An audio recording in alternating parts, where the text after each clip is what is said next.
దేవుడు తన స్వరూపమందు తన పోలిక చొప్పున నరుణ్ణి చేశాడు. ఆదికాండం 2వ అధ్యాయం 9వ వాక్యంలో ఒక తోట వేసి ఆ తోట ఫలాలన్నీ కూడా నువ్వు భుజించు, సేద్యం చేసుకోమని బాధ్యత కూడా అప్పగించాడు. ఒక్క పండు మాత్రం తినొద్దని చెప్పాడు. అది తింటావో లేదో నీ ఇష్టం, తింటే మాత్రం నువ్వు చస్తావు అని చెప్పాడు. అంటే వెంటనే చనిపోడు, మరణం అనేది వస్తుంది అని దేవుడు స్పష్టంగా చెప్పాడు. మొదటి తోట అది, మొదటి తోట. ప్రియమైన దేవుని బిడ్డలారా, తన పోలికగా సృష్టించబడిన మానవుడికి దేవుడు ఆ మాట చెప్పడంలో ఎలాంటి తప్పు లేదు. మనం ఏం తినొచ్చో ఏమి తినకూడదో నిర్ణయించుకునే హక్కు మనకుంది. ఏం తాగొచ్చో ఏం తాగకూడదో నిర్ణయించుకునే హక్కు మనకుంది. ఏం చెయ్యొచ్చో ఏం చేయకూడదో నిర్ణయించుకునే హక్కు దేవుడు మనకిచ్చాడు. అయితే దేవుడు ఏది మంచో ఏది చెడో కూడా మనకు చెప్పాడు. ఈ రోజున దేవుడు చెప్పిన మంచి చేసేవారిగా మనం ఉండాలని దేవుడు కోరుకుంటాడు. లేదు నేను చెడే చేస్తాను అంటే ఆయన ఏమీ చెడు చేయకుండా ఆపడం. మనల్ని దేవుడు, మీ పిల్లలకు మీరు బొమ్మలు కొనిస్తారు చూడండి, కీ ఇస్తే బొమ్మ తిరుగుతుంది. అలా కీ ఇచ్చే బొమ్మలుగా చేయలే మనల్ని, మనుషులుగా చేయలే, రోబోట్స్గా చేయలే మనల్ని. దేవుడు మనకి సొంత ఆలోచన, మనం ఏది ఎన్నుకునే హక్కు, ఏం చేయాలో ఏం చేయకూడదో మన ఇష్టం, మనకు ఆలోచించుకునే హక్కు దేవుడు స్వయంగా ఇచ్చాడు. దేవుడు మనిషితో ఎలాంటి సంబంధం ఉండాలని కోరుకుంటాడంటే, తను సృష్టించిన దేవుడితో మానవుడు ప్రేమగా సహవాసం చేయాలని ఆశపడతాడు. ప్రేమతో సహవాసం చేయాలి, అంతేగాని బలవంతంగా కాపురం చేయకూడదు అని ఆయన ఆశ. ఇప్పుడు చాలా కాపురాలు కూడా బలవంతంగా చేసే కాపురాలు ఉన్నాయి. బలవంతంగా కాపురం చేసే భార్యాభర్తలను అడిగితే రహస్యంగా అడిగి చూడండి, ఏమి చెప్తారో, అసలు ఏం చెప్పాలో అది చెప్తూనే ఉంటారు. కారణం వాళ్ళు బలవంతంగా కాపురం చేస్తున్నారు. ప్రేమతో కాపురం చేసే భార్యాభర్తలను అడిగి చూడండి, వాళ్ళ ఆయన దగ్గర తప్పున్నా కానీ మా ఆయన మంచోడని సాక్ష్యం చెప్తారు. చప్పట్లు కొట్టి ప్రభువు నమ్మని కనపరుచుకున్నాం. ఆమెన్, హల్లెలూయా. ఆ భార్య దగ్గర చిన్న పొరపాటు ఉన్నా కూడా భర్త, నా భార్య చాలా మంచిదండి అని సాక్ష్యం చెప్పడానికి ఇష్టపడతాడు. ఎందుకంటే నా భార్య, నా భర్త, మేము ఒకరినొకరు జీవితకాలం కలిసి ఉండాలి. దేవుడు కలిపిన బంధం మాది. ఇప్పుడు మా గురించి ఒకళ్ళొకళ్ళు చెప్పుకుంటే మా కుటుంబమే కదా పలసన పడేది, నలుగురిలో మా పరువే కదా పోయేది. ఈ వివాహ బంధం చచ్చిపోయేదాకా మేమిద్దరం కలిసి ఉండాల్సిందే కదా. ఆయన గట్టిన తాళి చివరి దాకా ఉండాల్సిందే కదా. నా భర్త మీద నేను ఎందుకు చెప్పుకోవాలి, నా భార్య మీద నేను ఎందుకు చెప్పుకోవాలి? కొన్ని కష్టాలున్నా భరించాలి, ఒకరినొకరు సహించుకోవాలి. ఇబ్బందులు వచ్చినప్పుడు కాసేపు కన్నీరు కార్చిన భర్తను బట్టి భార్య, నా భర్తే కదా నన్ను అనకుండా ఎలా ఉంటాడు, నా భార్య కదా నన్ను అనకుండా ఎలా ఉంటుంది అనే ఆలోచనతో ఎవరైతే కాపురాలు చేస్తారో వాళ్ళు నిజంగా వాళ్ళిద్దరి మధ్య ఉన్న బంధం నిజమైన ప్రేమ బంధం. చప్పట్లు కొట్టి ప్రభువు నమ్మని కనపరుచుకున్నాం. ఆమెన్, హల్లెలూయా. భర్తను గురించి కానీ భార్యను గురించి కానీ ఇంటింటికి పోయి చెప్పుకుంటున్నారంటే మీ మధ్యలో ఉన్న బంధం ప్రేమ బంధం కాదు, అది బలవంత కాపురం. దేవుడు కోరుకునే సంబంధం అదే మానవుడితో. మనం దేవుడికి ఇష్టపూర్వకంగా దండం పెట్టాలని కోరుకుంటాడు ఆయన. అమ్మో కొడతాడేమో అని దండం పెట్టకూడదు. దేవుడు కొడతాడని దండం పెట్టకూడదు. దేవుడు మంచివాడు, పరిశుద్ధుడు, పూజార్హుడు, ఆయన పేరు నజరేయుడైన యేసు అని నమ్మకంతో మనం దండం పెట్టేవారిగా ఉండాలని ప్రభువు ఆశ. చప్పట్లు కొట్టి ప్రభువు నమ్మని కనపరుచుకున్నాం. ఆమెన్, హల్లెలూయా. దేవుడు మనతో సంబంధం అలా ఉండాలని ఆశపడతాడు. అంతేగాని ఆ చర్చికి వస్తే మేలు జరుగుతుందేమో అని దండం పెట్టకూడదు. ఆ చర్చికి వస్తే ఏదో పైనుంచి దిగి వస్తుందేమో అని దండం పెట్టకూడదు. దేవుడికి దేవుడు ఎవరో తెలుసుకొని ఆయన నిజమైన దేవుడని నమ్మి ఇక నా బ్రతుకంతా ఆయనతోనే కాపురం చేస్తాను, ఆయన కొరకే బతుకుతాను అనే తీర్మానంతో ఎవరైతే దేవుడిని ఆరాధిస్తారో వాళ్ళని చూసి దేవుడు సంతోషపడతాడు. యెషయా 66:2 ప్రకారం దేవుడు తన కనుదృష్టి వారి మీద ఉంచుతాడు. చప్పట్లు కొట్టి ప్రభువు నామాన్ని కనపరుచుకుందాం. తన కనుదృష్టి వారి మీద ఉంచుతాడు. అదండి, అలాగ దేవుడిని ఆరాధించే వాళ్ళు అంటే ఆయనకి చాలా ఇష్టం. తన ఎడల యథార్థ హృదయం గల వారి కొరకు యెహోవా కనుదృష్టి లోకమంతా సంచారం చేస్తుందట. 145 కీర్తన 18 వాక్యంలో తనకు నిజముగా మొర్రపెట్టు వారిని చూసి ఎప్పుడు సహాయం చేయాలని దేవుడు చూస్తున్నాడట. తనకు నిజంగా మొరపెట్టే వాళ్ళని చూసి, తనకు నిజంగా మొరపెట్టే వాళ్ళు ఎవరు? తనని ప్రేమించే వాళ్ళు. తనని ప్రేమించే వాళ్ళు ఎవరు? తానెవరో నిజంగా తెలుసుకున్న వాళ్ళు. కాసేపు ఏమో ప్రేమిస్తున్నాను, భర్త కొట్టడంత వరకు ఐ లవ్ యూ, పొరపాటున వాడి కోపం వచ్చింది, మూర్ఖుడు ఏదైతే అన్నాడు అనుకో, ఐ హేట్ యూ. ఇది దేవుడికి ఇష్టం ఉండదు. ఆశీర్వాదాలు వచ్చేందుకు దేవా నువ్వు తప్ప నాకెవరు లేరు. ఒక కష్టం వచ్చింది, అసలు దేవుడు ఉన్నాడా లేడా, నేను రాను పాస్టర్ గారండి మందిరానికి. ఈ ప్రేమ దేవుడు మీ దగ్గర కోరుకోవట్లేదు. ఇలాంటి ప్రేమలో కనుక మీరుంటే మీ మీద దేవుని కనుదృష్టి ఉండదు. యోహాను సువార్త 15:7 రాసింది, ఆయన మాటలు మన యందు నిలిచి ఉంటేనట మనకి ఏది ఇష్టమో అడిగితే ఆయన ఇస్తానంటున్నాడు. దేవుడు ఎంత మంచోడు అంటేనండి, మనం నిజంగా మొరపెడితే మనకి ఇవ్వాలని ఆశపడుతున్నాడు. మనకి ఏది ఇష్టమో ఇవ్వాలని ఆశపడుతున్నాడు. ఆయన కళ్ళు ఎప్పుడూ మన మీద మన పిల్లల మీద ఉంచాలని చూస్తున్నాడు. చప్పట్లు కొట్టి ప్రభువు నామాన్ని కనపరుచుకున్నాడు. హల్లెలూయా. మిమ్మల్ని కొండ మీద కట్టబడిన పట్టణంలాగా వెలిగించాలని ఆశపడుతున్నాడు. మీరు ఆశీర్వాదకరంగా ఉండాలని దేవుడు కోరిక. పేతురు రాసిన పత్రిక 3:9 వాక్యంలో ఆశీర్వాదమునకు వారసులగుటకు దేవుడు మిమ్మల్ని పిలిచాడు. మిమ్మల్ని పొరపాటును కూడా మనల్ని ఎవరిని కూడా అడుక్కు తినేవాడిగా ఆయన చేయడు. ఆయన్ని ప్రేమించే వారిని ఆయన ఘనపరుస్తాడు. ఆయన ప్రేమించే వారి పిల్లల్ని ఆయన విడిచిపెట్టడు. నీతిమంతులు విడవబట్టు కానీ వారి సంతానం భిక్షమెత్తుడు కానీ జరగదు.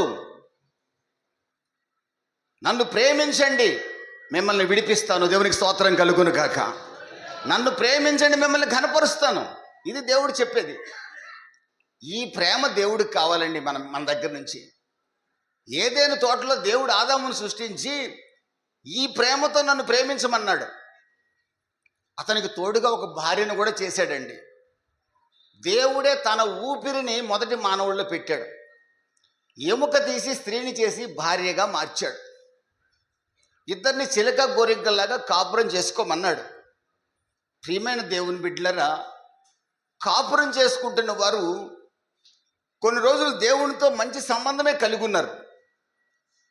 సడన్గా దేవునితో సమానమైపోదామనే ఆలోచన ఒకడు వారిలో సృష్టించాడు. మీరు దేవుడితో సమానం అవుతారు, ఆ పండు తింటే, దేవుడు చెయ్యొద్దన్నది చేస్తే మీకు ఆశీర్వాదమని దేవుడికి విరోధైన వాడు చెప్పాడు. మీకు కూడా చాలామంది లోక సంబంధులు చాలా సలహాలు చెప్తారు. చర్చికి పోతే పోయావులే కానీ అక్కడ ఒక మంత్రగాడు ఉన్నాడు, అక్కడికి కూడా ఒకసారి పోయి చూడు అంటారు మిమ్మల్ని. చర్చిలో పెళ్లి చేస్తే చేసావులే కానీ మన ఊళ్ళో ఒక పంతులు గారు ఉన్నారు, కొద్ది జాతకాలు చూపించు అని మీకు కూడా చాలామంది చెప్తారు. పాస్టర్ని పిలిస్తే పిలిచావు కానీ, గృహప్రవేశం చేసావు కానీ పాస్టర్ రాకముందే పాలు పొంగిచ్చు అని చెప్పేవాళ్ళు ఉంటారు కొంతమంది. ఎందుకంటే పాస్టర్ పాలు పొంగిస్తే ఒప్పుకోడు. కాబట్టి ముందుగానే మనం అర్జెంటుకి వెళ్ళేసి అందరం ముందు కుడికాలు పెట్టేసి అక్కడికి పోయి ముందు పాలు పొంగిచ్చేస్తే అప్పుడు పాస్టర్ వస్తాడు, ఇక ఏదో వాక్కొని వెళ్ళిపోతాడు. ఇవి క్రైస్తవ బ్రతుకులు, ఈరోజు బ్రతుకుతున్న బ్రతుకులు. ఎక్కడి నుంచి వచ్చినాయి ఇవంటే మన పురాతన కాలం నుంచి వస్తున్నాయి. కానీ నిజంగా యేసుక్రీస్తు దేవునితో సహవాసం కలిగిన వాళ్ళు ఈ ప్రాచీన ఆచారాలన్నీ విడిచిపెట్టాలి. దేవునికి స్తోత్రం కలుగునుగా. హల్లెలూయా. దేవుడు మానవుడితో ఈ సంబంధాన్ని కోరుకుంటే మీరు దేవుడితో సమానమైపోతారు ఆ పండు తింటే అని చెప్పిన వెంటనే మాట్లాడకుండా ఆ అవ్వ అని ఆ భార్య పండు తెచ్చి భర్తకిస్తే ఈ పండు ఎక్కడిదని ఆ భర్త అడగల. ఒక భర్త యజమానుడిగా ప్రవర్తించల. భార్య తెస్తే ఎక్కడిదని అడగాలి కదా. వడ్డానం పెట్టుకుంటే ఎక్కడదమ్మా వడ్డానం, మనం గతి లేని వాళ్ళం కదా, మనకు చెవులు రింగులే లేవు కదా, నీకు వడ్డానం ఎక్కడదని అడగాలి కదా, ఎక్కడ కొట్టుకొచ్చావనన్నా అడగాలి కదా. ఈ పండు ఎక్కడిది, ఈ పండు తినొద్దన్నాడు కదా, ఎందుకు తెచ్చావని అడగల. ప్రియమైన దేవుని బిడ్డల యజమానుడు అక్కడ ఫెయిల్ అయ్యాడు, విఫలమయ్యాడు. భర్తగా బాధ్యత సక్రమంగా నిర్వర్తించలేదు. తాను తిన్నాడు, తన భార్య తిన్నది. మానవుడు దేవునికి దూరమై మహిమను కోల్పోయాడు. రోమా 3:23 ప్రకారం ప్రతి ఒక్కడు దేవుడి మహిమను ఆశీర్వాదాన్ని కోల్పోయాడు. ప్రతి వాని గొంతుక తెరిచిన సమాధి అయింది. నీతిమంతుడు లేడు, ఒక్కడు లేడు. మానవుడు అంత స్వయంగా దేవుడు సృష్టిస్తే ఆ సృష్టించబడిన మానవుడిని దేవుడు చూడాలంటే చూడలేకపోతున్నాడు. మానవుడి ప్రార్థన వినాలంటే వినలేకపోతున్నాడు. చెవులు మూసుకుంటున్నాడు, కళ్ళు కప్పుకుంటున్నాడు. ఏమైంది దేవా నీకని అడిగితే, నేను సృష్టించిన నరుడు పరిశుద్ధమైన జీవితాన్ని జీవించకుండా పాపాన్ని ఆహారంగా భుజించి నాతో సమానమవుతానని ఎవడో చెప్తే, సృష్టికర్తని కన్న తండ్రి అని నా మాట వినకుండా వినకూడని మాట విని నా ప్రేమకు దూరం అయ్యాడు. నేను ఎంత కౌగిలించుకోవాలన్నా మానవుడిని కౌగిలించుకోలేకపోతున్నాను. కారణం వాడికి నాకు మధ్య పాపపు గోడ అడ్డుగా వచ్చింది, అతనికి నాకు మధ్య పాపపు గోడ అడ్డుగా వచ్చింది. ఈ పాపపు గోడ అడ్డుగా ఉండటం వల్ల నేను మానవుడిని కాపాడలేకపోతున్నాను, రక్షించలేకపోతున్నాను.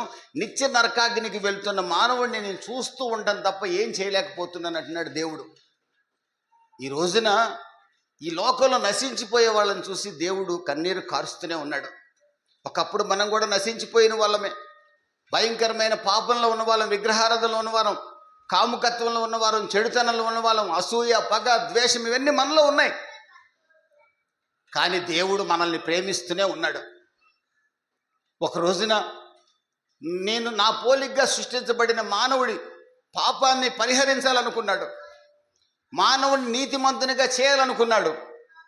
యమలోకానికి వెళ్తున్న మానవుడిని తప్పించి, ఎట్లాగూ ప్రతి మానవుడు మరణించక తప్పదు, ఒకప్పుడు మరణం లేదు. కానీ ఆదాము చేసిన పాపం వల్ల మానవుని మీదకి మరణం వచ్చింది. రోమా 5:12 ప్రకారం ఆదాము చేసిన పాపం వల్ల మానవుడి మీదకి మరణం వచ్చింది. ఎలాగూ మరణించిన మానవుడు అగ్ని ఆరని పురుగు చావరి స్థలానికి వెళ్లకుండా, వ్యాధి బాధలు, ఆకలి దప్పులు లేని, బంగారు వీధులు కలిగిన, కన్నీటి ప్రతి బాష్ప బిందువు తుడిచివేయబడే ఆ పరిశుద్ధుడైన దేవుని రాజ్యంలో నేను సృష్టించిన మానవుడు చేరాలనే ఆలోచనతో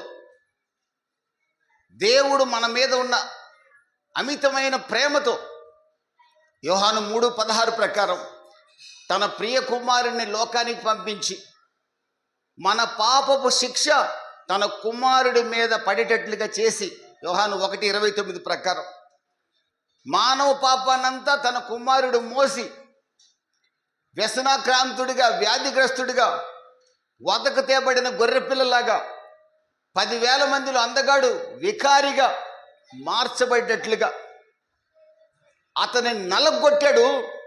మనల్ని నీతిమంతులుగా చేయాలని దేవుడు తన ప్రియకుమారుడైన యేసుక్రీస్తు నలగొట్టాడు. చప్పట్లు కొట్టి ప్రభు నమ్మని కనపరుచుకున్నాం.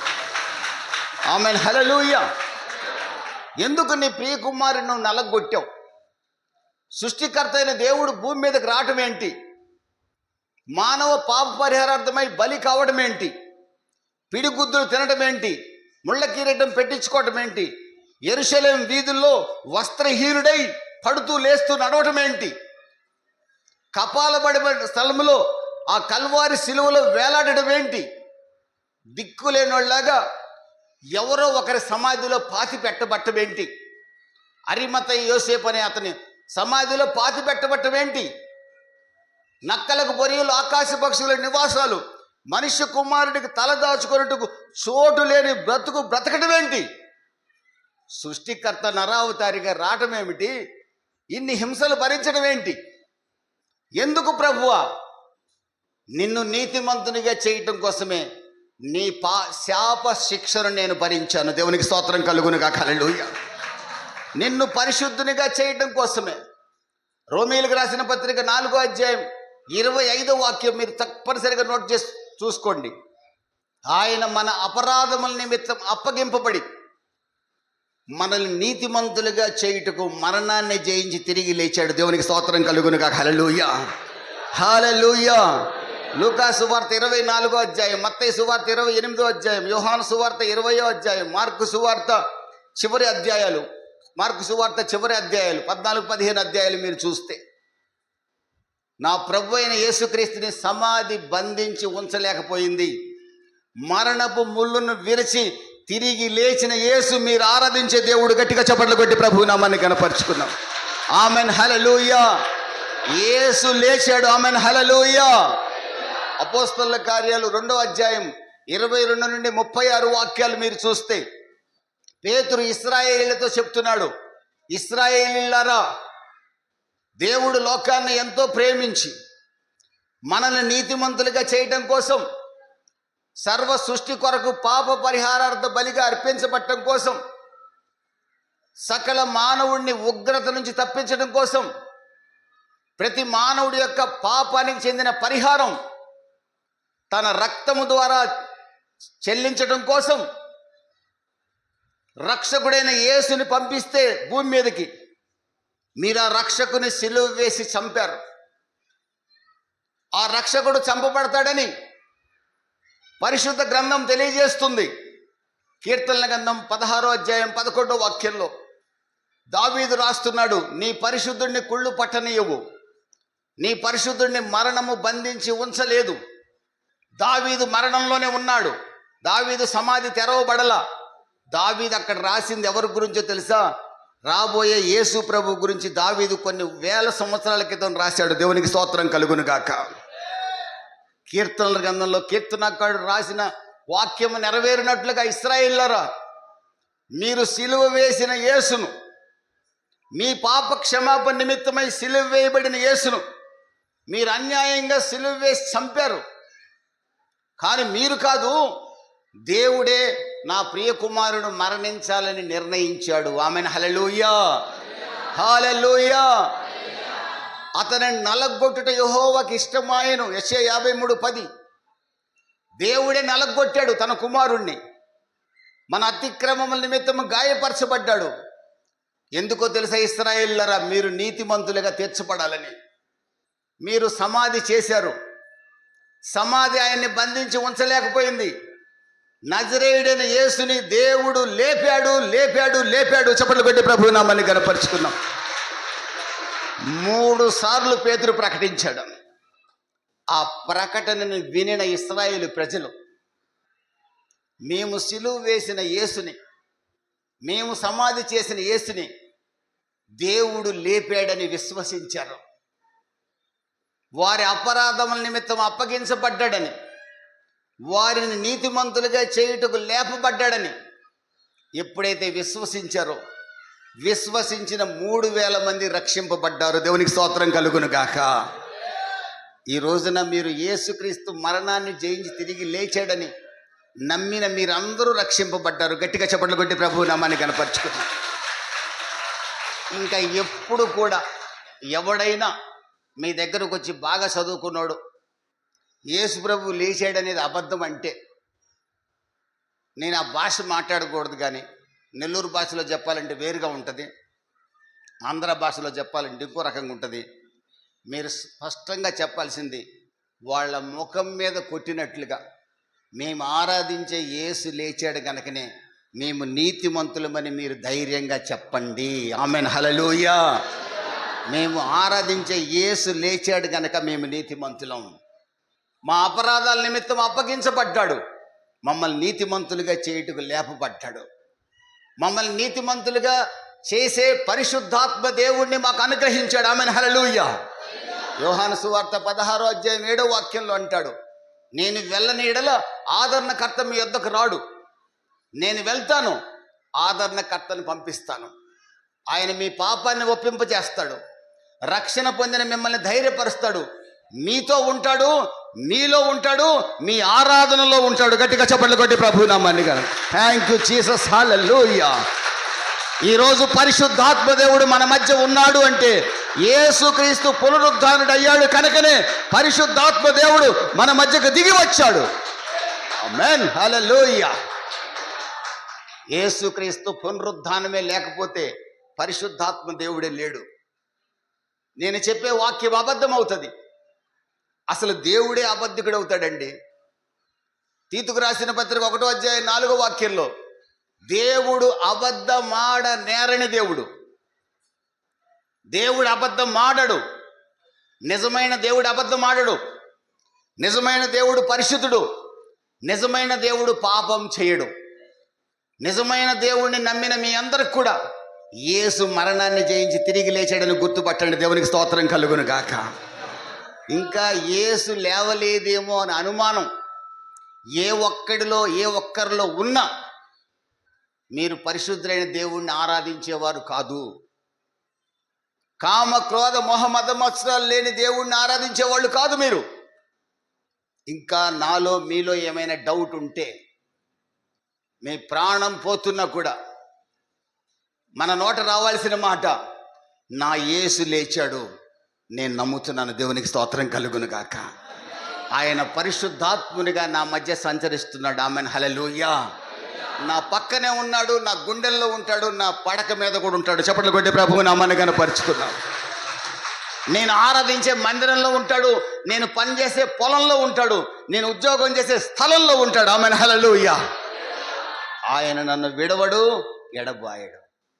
నీ పక్కకి తిరిగి చూడు, పరిశుద్ధాత్ముడు నీ పక్కనే ఉన్నాడు. గట్టిగా చప్పట్లు కొట్టి ప్రభువు నామాన్ని కనపరుచుకున్నాడు. ఆమెన్, హల్లెలూయా, హల్లెలూయా. మరణాన్ని జయించి తిరిగి లేచిన యేసు, యేసుక్రీస్తు పునరుద్ధానం శక్తి కలిగింది. యేసుక్రీస్తు పునరుద్ధానం అద్భుతాలు చేస్తుంది. దమస్కు మార్గంలో వెళ్తున్నాడు.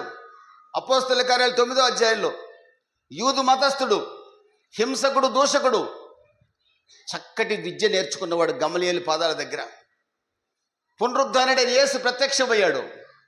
పునరుద్ధానపు శక్తి దుర్మార్గుడిని తాకింది. Thank you Jesus.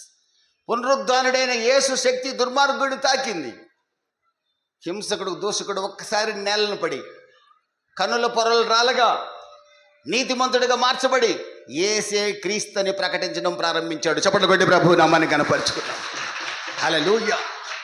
అదే పునరుద్ధానపు శక్తి ఒకరోజు పాపపు గోతిలో ఉండి, నా భార్య ఇలాంటి భర్త దొరకడం నా కర్మ అనుకునే రోజుల్లో, నా తల్లిదండ్రులు ఇలాంటి వాడు పుట్టడం మా కర్మ అనుకునే రోజుల్లో, అందరూ నన్ను అసహించుకునే రోజుల్లో, నేను గోతిలో పడున్నప్పుడు ప్రభు అయిన యేసుక్రీస్తు పునరుద్ధానపు శక్తి నన్ను తాకగా, ఆయనకి నా చేతినివ్వగా, తాను చిందించిన పరిశుద్ధ రక్తాన్ని దాచి ఉంచిన యేసు, పరిశుద్ధాత్మ దేవుడు నా పాపాన్ని ఒప్పింపచేసి తన పరిశుద్ధ రక్తంతో నన్ను కడగగా, ఆ గోతిలో నుంచి లేపబడి సజీవ సాక్షిగా మీ ముందు నన్ను నిలబెట్టింది ప్రభు అయిన యేసుక్రీస్తు పునరుద్ధానపు శక్తి. చప్పట్లు కొట్టి ప్రభువు నామాన్ని కనపరుచుకుందాం. ఆ శక్తి ఎవరినైనా మార్చగలదు. మీ పిల్లల్ని మార్చగలదు, నీ భర్తను మార్చగలదు, నీ తమ్ముడిని మార్చగలదు. శాపగ్రస్తుడై రోడ్ల మీద దిక్కులేని వాడిగా తిరుగుతున్న నీ బంధువుని మార్చే శక్తి యేసు పునరుద్ధానపు శక్తి. ఆమేన్, హల్లెలూయా. Thank you Jesus. యేసు పునరుద్ధానపు శక్తి ఎంత బలమైంది తెలుసండి. పౌలా, నీ తల నరికేస్తాం, నరుక్కో, నరుక్కో. ఫిలిప్పీ 3:20 వాక్యం ప్రకారం ఈ దీన శరీరాన్ని నా దేవుడు ఒక రోజున మహిమ శరీరంగా మార్చబోతున్నాడు. నా ఈ దీన శరీరం మహిమ శరీరంగా మార్చబడబోతుంది. 1 యోహాను 3:2 ప్రకారం నేను యేసు పోలికగా మారబోతున్నాను.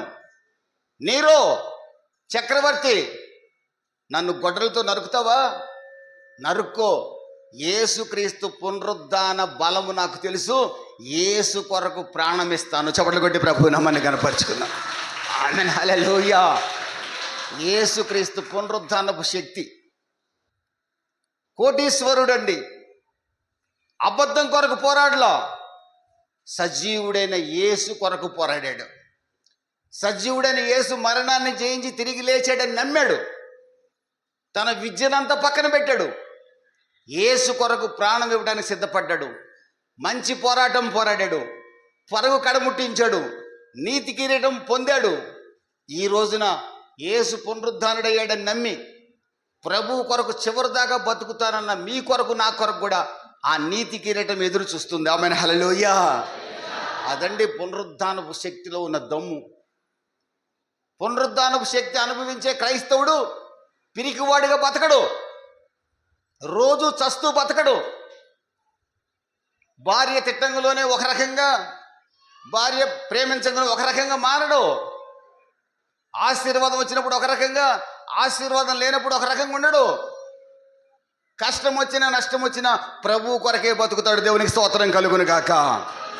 వారు మాత్రమే పునరుద్ధానపు శక్తిని అనుభవించిన వారు. నువ్వు ఆ పునరుద్ధానపు శక్తిని అనుభవిస్తున్నావా? పేతురుని అంటున్నారు, నిన్ను సిలువ వేస్తాం, నీకు దండం పెడతా, వేయండి అయ్యా, కానీ తలకిందులుగా వేయండి. నా ప్రభువుతో సమానంగా చావడం నాకు ఇష్టంలా. కారణం, నా ప్రభు ఎవరో నాకు తెలుసు. మరణాన్ని జయించి తిరిగి లేచిన వాడు. ఒకవేళ నేను చనిపోతే కూడా నా దేహాన్ని ఒక రోజున మహిమ దేహంగా మారుస్తాడు. ఆమేన్, హల్లెలూయా. ప్రకటన 3:21 ప్రకారం తన సింహాసనం నన్ను కూర్చోబెట్టుకుంటాడు. పేతురు ధైర్యం. 1 తెస్సలోనిక 4:17 ప్రకారం సదాకాలం నేను ప్రభువుతో ఉంటాను. వేసుకో సిలువ. భార్య అంటుంది పేతురు గారిని, ఏమండి నన్ను ఏం చేయమంటారు అన్నది. అమ్మ, నిన్ను కూడా సిలువ వేస్తున్నారు కదా, నువ్వు కూడా తలకిందులుగా సిలువ వేయించుకో. పేతురు కళ్ళ ముందే భార్యను సిలువ వేశారు. అక్కడ అడుగుతున్నారు, నీ భార్యను కూడా వేస్తాము సిలువ. యేసు దేవుడు కాదని ఒప్పుకో. యేసు మరణాన్ని జయించి తిరిగి లేవలేదని ఒప్పుకో. నా ప్రాణం పైన ఒప్పుకోను. నా భార్యను తలకిందులుగా సిలువ వేసిన, నన్ను తలకిందులుగా సిలువ వేసిన నా దేవుడు సజీవుడు, మరణాన్ని జయించి తిరిగి లేచిన వాడు. చప్పట్లు కొట్టి ప్రభువు నామాన్ని కనపరుచుకుందాం. ఆమేన్, హల్లెలూయా. ప్రపంచంలో క్రైస్తవ లోకంలో ఇప్పటికీ 7 కోట్ల మంది క్రైస్తవులు హతసాక్షులయ్యారు. యేసుక్రీస్తు శిష్యుల్లో 12 మందిలో 10 మంది చంపబడ్డారు. అంతిపస్ అనే దైవ సేవకుడు, పాలికార్ప్ అనే దైవ సేవకుడు, మన దేశంలోని గ్రహం స్టెయిన్స్ 1999లో సజీవ దహనం అయ్యారు. ఇంకా తెలియని వాళ్ళు ఎందరో చనిపోతున్నారు. ఆఫ్రికా ఖండంలో ఒక దైవ సేవకుడు వెళ్ళాడు. అక్కడ ప్రజలు పట్టుకొని కూర ముక్కలు, మన మాంసం కోసినట్టుగా కోసి అన్నం వండుకొని తినేశారు. ఆ సంగతి తెలిసి కూడా కొడుకు అక్కడికే సువార్తకి వెళ్ళాడు. కొడుకు ఆయన సాక్ష్యం చెప్పాడు. మొదటే, మీరు ఎవరినైతే చంపారో ఆ సేవకుడు కొడుకుని నేను, మిమ్మల్ని మార్చాలని యేసుక్రీస్తు పునరుద్ధానపు శక్తి నన్ను పంపగా నేను మీ మధ్యకు వచ్చాను. చప్పట్లు కొట్టి ప్రభువు నామాన్ని కనపరుచుకున్నాను. ఆఫ్రికా జాతి ప్రజలు ఆశ్చర్యచకితులయ్యారు. ఇంత మూర్ఖుడేంటిరా, తండ్రిని కోసుకొని చంపినా కూడా తెలిసి కూడా మన మధ్యకి సేవకు వచ్చాడు. ఎవడు వీడు? వీడు నమ్ముకున్న దేవుడు ఎవడు? నేను నమ్ముకున్న దేవుడు సజీవుడు, మరణం వరకు నాకు తోడుగా ఉంటాడు. మరణించిన తర్వాత ఆయన ఒడిలో కూర్చోబెట్టుకుంటాడు. చప్పట్లు కొట్టి ప్రభువు నామాన్ని కనపరుచుకుందాం. ఆయన పేరు నజరేయుడైన యేసు. కులదేవుడు కాదు, మత దేవుడు కాదు, సకల జాతులకి దేవుడు. నన్ను ప్రేమించి నా కొరకు ప్రాణం పెట్టి తిరిగి లేచిన వాడు. ఆయన సమాధి ఖాళీ సమాధి. ఆమేన్, హల్లెలూయా. ప్రపంచంలో ఏ దేవుడు, ఏ దేవత, ఏ మహానుభావుడు, ఏ మహాపురుషుడు సమాధి ఖాళీగా లేదు. యేసు సమాధి మాత్రమే ఖాళీగా ఉంది. యేసు విజయుడు, విజయుడు, జయశీలుడు. దేవునికి స్తోత్రం కలుగును గాక. ఆ సాక్ష్యమైన ఆఫ్రికా జాతి ప్రజలు, జాతి ఖండ, ఆ ప్రాంతమంతా రక్షణ పొందారు. దేవునికి స్తోత్రం కలుగును గాక. ఇది పునరుద్ధానపు శక్తి అండి. మీ దైవ సేవకుడు పునరుద్ధానపు శక్తి చేత అభిషేకించబడి ఈ ప్రాంతంలో ఒక పిచ్చోళ్ళలాగా తిరిగి అనేక మంది చేత దూషింపబడి ఒకళ్ళిద్దరిని పెట్టుకొని చిన్న సంఘాన్ని భజన స్టార్ట్ చేసి అక్కడ ఆ పక్కన ఉన్న గుడిసెలో నా కళ్ళ ముందే సంఘం జరిగింది. యేసుక్రీస్తు పునరుద్ధానపు శక్తి అతన్ని దర్శించి ఉండకపోతే, యేసుక్రీస్తు పునరుద్ధానుడు కాకుండా ఉంటే ఆ పవర్ ఉండేది కాదు. యేసుక్రీస్తు లేచాడు కనుకనే ఆ పవర్తో తన దాసుడిని అభిషేకించాడు. చప్పట్లు కొట్టి ప్రభువు నామాన్ని గణపరుచుకున్నాడు. ఆ పవర్ ఏం చేసింది తెలుసండి? ఈ ప్రాంతంలో ఎందుకు పనికి రాకుండా తిరుగుతున్న బిడ్డని, అనేకుల దృష్టిలో విలువలేని బిడ్డని కొన్ని వందల ఆత్మలు సంపాదించే దాసుడిగా మార్చింది. ఆమేన్, హల్లెలూయా. పునరుద్ధానపు శక్తిలో ఉన్న అద్భుతం. పునరుద్ధానపు శక్తిని మీరు నేను అనుభవించాలండి. ఆటుపోట్లు వస్తాయి, అడ్డంకులు వస్తాయి, ఇబ్బందులు వస్తాయి. ఏది ఏమైనా నా ప్రభువే నాకు కావాలి. ఆయన పునరుద్ధానపు శక్తి నాకు కావాలి. అపోస్తలుడైన పౌలు అంటాడు, యేసుక్రీస్తు పునరుద్ధానంలో పాలు పంపులు పొందాలని సమస్తాన్ని నష్టంగా పెంటతో సమానంగా ఎంచుకోబోతున్నాను. మీరు ఒక రోజున మహిమ శరీరాలు ధరించుకోబోతున్నారు. ప్రభు త్వరగా రాబోతున్నాడు. ఆయనే చెప్పాడు యోహాను 14లో, నేను వస్తాను, మిమ్మల్ని తీసుకొని వెళ్తాను. పౌలు గారు చెప్పాడు, సదాకాలం మీరు ప్రభువుతో ఉండబోతున్నారని చెప్పాడు. ఆయన చెప్పిన మాట అబద్ధం కాదు కదా. అపోస్తల కార్యాలు 1వ అధ్యాయంలో దేవదూతలు చెప్పారు, ఈ యేసే మరలా తిరిగి వస్తాడు.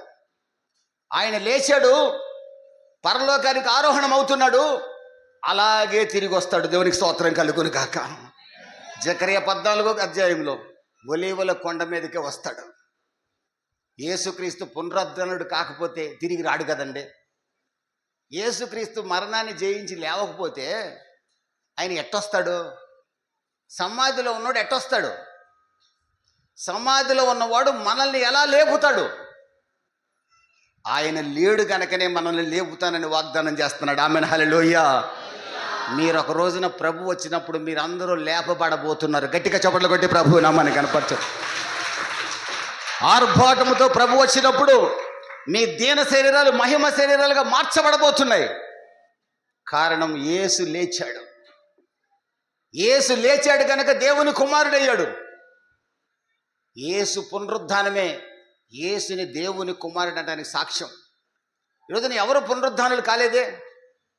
ఆ మధ్య ఒక ఆయన లేస్తాడు లేస్తాడు లేస్తాడు అన్నారు. శిష్యులు గోతికాడ కూర్చొని ఉన్నారు. లేస్తాడు లేస్తాడు. వాడు లేస్తాడా చేస్తాడా? సమాధి అట్టే ఉంది. యేసు చెప్పిన విధంగా 3వ దినాన లేచాడు. మార్కు 9:11 రాయబడింది, మనిషి కుమారుడు పాపిష్టుల చేతికి అప్పగించబడతాడు, మనిషి కుమారుడు 3వ దినాన తిరిగి లేస్తాడని యేసు స్వయంగా చెప్పాడు. 9:31లో చెప్పాడు, మార్కు 8:31లో చెప్పాడు, మార్కు 10:34లో కూడా చెప్పాడు. యేసు చెప్పిన మాటలు శిష్యులు నమ్మల. ఎప్పుడు నమ్మారు? పునరుద్ధానుడైన యేసును చూసి నమ్మారు. యోహాను సువార్త 9:29లో ఏం రాసింది తెలుసా? చూడక నమ్మిన మనం పేతురు కంటే ధన్యులం. గట్టిగా చప్పట్లు కొట్టి ప్రభు నామాన్ని కనపరుచుకుందాం. ఆమేన్, హల్లెలూయా. ఇక్కడున్న మీకు ప్రభు పేతురు కంటే గొప్ప బహుమానం ఇస్తాడేమో. ఇక్కడున్న మనకి యోహాను కంటే గొప్ప బహుమానం ఇస్తాడేమో. మనం చూడకుండా నమ్ముతున్నాం. యేసు మరణాన్ని జయించి తిరిగి లేచాడని చూడకుండా నమ్ముతున్నాం. తోమా అంటాడు, వేలు పెట్టి చూస్తేనే నమ్ముతానన్నాడు. అప్పుడు పేతురు అంటాడు, అప్పుడు ప్రభు అంటాడు, మీరు చూసి నమ్ముతున్నారు, సంతోషమే, కానీ పోసంపల్లిలో చూడకుండా నమ్మేవాళ్ళు 300 మంది ఉండబోతున్నారు. ఆమేన్, హల్లెలూయా. శిష్యులారా, వాళ్ళు మీకంటే ధన్యులు. గట్టిగా చప్పట్లు కొట్టి ప్రభు నామాన్ని కనపరుచుకున్నారు. ఆమేన్, హల్లెలూయా. వారు నా కొరకు రోషంగా నిలబడతారు, నా రాకడలో ఎత్తబడతారు. నేను ఇవ్వాల్సిన కిరీటాలన్నీ వాళ్ళకి ఇస్తా. ప్రభు మీ కిరీటాలు ఇవ్వబోతున్నాడు. ఆయన లేచాడు కనుక ఆయన రాబోతున్నాడు. వస్తాడు కనుక ఖచ్చితంగా తనతో మనల్ని ఉండేటట్లుగా తీసుకోబోతున్నాడు. ఆమేన్, హల్లెలూయా. 1000 ఏళ్ళు ఆయనతో పరిపాలన చేయబోతున్నాం. యుగ యుగములు ఆయన ముఖ దర్శనాన్ని చేస్తూ జీవించబోతున్నాం. పాపపు శిక్ష నుంచి తప్పించబడ్డాం. యోహాను 5:23-24 వాక్యాల్లో, కుమారుని యందు విశ్వాసముంచువాడు నిత్య జీవము కలవాడు, అతడు మరణము నుంచి జీవములోనికి దాటి ఉన్నాడు. మరణమును దాటి జీవంలోకి ప్రవేశించున్నాడు. మీరు ఎప్పుడైతే పునరుద్ధరణుడైన యేసుక్రీస్తునందు విశ్వాసం ఉంచారో, రోమా 10:9 ప్రకారం యేసుని ప్రభు అని మీరు ఒప్పుకున్నారో, ఇంకెవరైనా ఒప్పుకోకపోతే ఒప్పుకోండి ఈరోజే. దేవుడు ఆయన్ని మృతుల్లో నుంచి లేపాడని నమ్మారో మీరు రక్షింపబడ్డారు. ఒక్క 100 రూపాయలు అవసరంలా, 50 అవసరంలా, అణా పైసా అవసరంలా. మీ హృదయంలో యేసు ప్రభు అని ఒప్పుకోండి. ఆయన మృతుల్లో నుంచి దేవుడు లేపాడని విశ్వసించండి. మీ పాపాన్ని ఒప్పుకొని విడిచిపెట్టండి. గొప్ప రక్షణ ప్రభు రక్షణ లేని వారికి ఇవ్వబోతున్నాడు. రక్షింపబడిన మీరు ఆ రక్షణ కాపాడుకోండి. మిమ్మల్ని నన్ను నీతిమంతులుగా చేయటం కోసమే యేసు ప్రభువు లేపబడ్డాడు. మిమ్మల్ని నన్ను తానుండే స్థలానికి మనల్ని తీసుకుపోవాలనే యేసు ప్రభువు లేపబడ్డాడు. మిమ్మల్ని నన్ను కష్టాల్లో సుఖాల్లో ఆదరించడానికి, ధైర్యపరచడానికి పరిశుద్ధాత్మ దేవుడిని పంపటం కోసమే యేసు లేచాడు. దేవునికి స్తోత్రం కలుగునుగా. హల్లెలూయా. ఇప్పుడు మనకి ఏ శిక్షా విధి లేదు నమ్మిన వాళ్ళకి. రోమా 8:1 ఇప్పుడు క్రీస్తునందున్న వారికి ఏ శిక్షా విధి లేదు. రోమా 5:8 వాక్యం నుండి 11 వాక్యంలో మీలో ఎవ్వరికి దేవుడి యొక్క ఉగ్రత మీ మీద లేదు, కారణం మీరు నీతిమంతులు. మీరు పునరుద్ధానుడైన యేసుని నమ్మి ఈ మందిరానికి వచ్చారు. మీరు నీతిమంతులు. రాబోయే శిక్ష మీకు పొరపాటును కూడా లేదు. మీ యొక్క శిక్షకు సంబంధించిన విలువను యేసు తన రక్తం ద్వారా తండ్రికి చెల్లించాడు. మీరు నీతిమంతులు. మీ పాపాలు క్షమించబడ్డాయి. మీరు విమోచించబడ్డారు. ఈ నీతిని కొనసాగించండి, ఈ రక్షణ కొనసాగించండి.